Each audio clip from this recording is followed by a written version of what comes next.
আকাশে পাকিস্তানি ড্রোন ধ্বংস করলো ভারত। প্রাথমিকভাবে কোনো ক্ষয়ক্ষতি হয়নি ভারতের।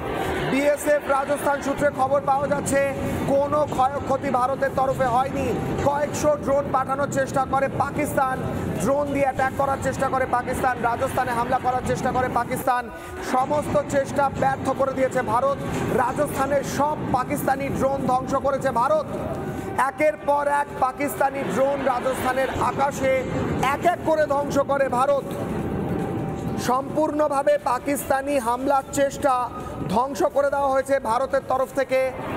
রাজস্থানের আকাশে পাকিস্তানি ড্রোন ধ্বংস হয়েছে এবং রাজস্থানে হামলা চালানোর চেষ্টা করে পাকিস্তান।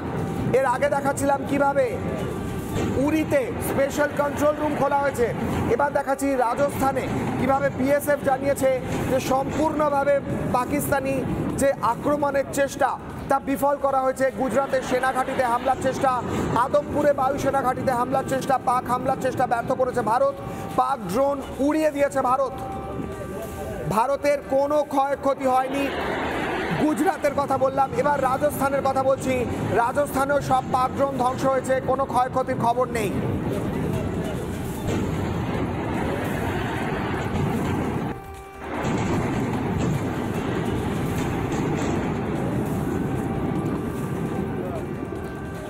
সন্ত্রাসবাদী দেশ পাকিস্তান, এই সন্ত্রাসবাদী দেশকে প্রতি মুহূর্তে যোগ্য জবাব দিচ্ছে ভারত। এবং বাংলাদেশে বসে থাকা কিছু সন্ত্রাসবাদী যারা পাকিস্তানকে সমর্থন করে তারাও আজ চুপ হয়ে গিয়েছে। এই ছবি যেগুলো দেখাচ্ছি, ভারতের আকাশে কালকে দীপাবলি উদযাপন হয়েছে, অকাল দীপাবলি। ভারতের আকাশে এই অকাল দীপাবলি দেখে পালিয়ে গিয়েছে শাহবাজ শরীফ। নিজের বাড়ি ছেড়ে এই মুহূর্তে পাকিস্তানি প্রধানমন্ত্রী শাহবাজ শরীফ পালিয়ে গিয়ে আশ্রয় নিয়েছে কোনো গর্তে। পাকিস্তানের সেনাপ্রধান আসিম মুনিরকে খুঁজে পাওয়া যাচ্ছে না। আর ভারত উদযাপন করছে, ভারত সেলিব্রেট করছে।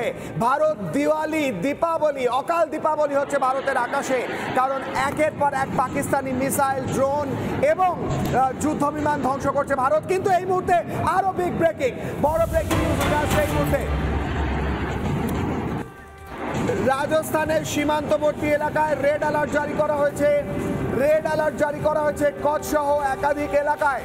যে কোনো মুহূর্তে আবার পাকিস্তানি ড্রোন ধেয়ে আসতে পারে, তাই জন্য রেড অ্যালার্ট জারি করা হয়েছে। একদিকে ভারতীয় বায়ুসেনা প্রস্তুত, একদিকে ভারতীয় সেনাবাহিনী প্রস্তুত, একদিকে ভারতের এয়ার ডিফেন্স সিস্টেম রেডি আছে। কিন্তু তার সঙ্গে সঙ্গে সাধারণ মানুষের জন্য রেড অ্যালার্ট জারি করা হয়েছে যাতে প্রত্যেকে প্রস্তুত থাকেন, কোনো রকম ক্ষয়ক্ষতি যেন না হয় তার জন্য প্রস্তুত রয়েছে ভারতীয় প্রশাসন, ভারতীয় সেনা।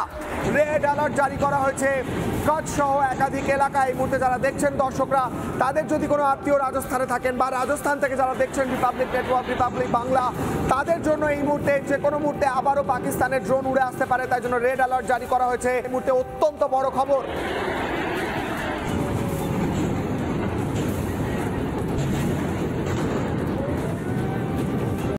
নানা ধরনের কন্টেন্ট দেখার জন্য লাইক করুন, শেয়ার করুন আমাদের ফেসবুক পেজ, সাবস্ক্রাইব করুন আমাদের ইউটিউব চ্যানেল।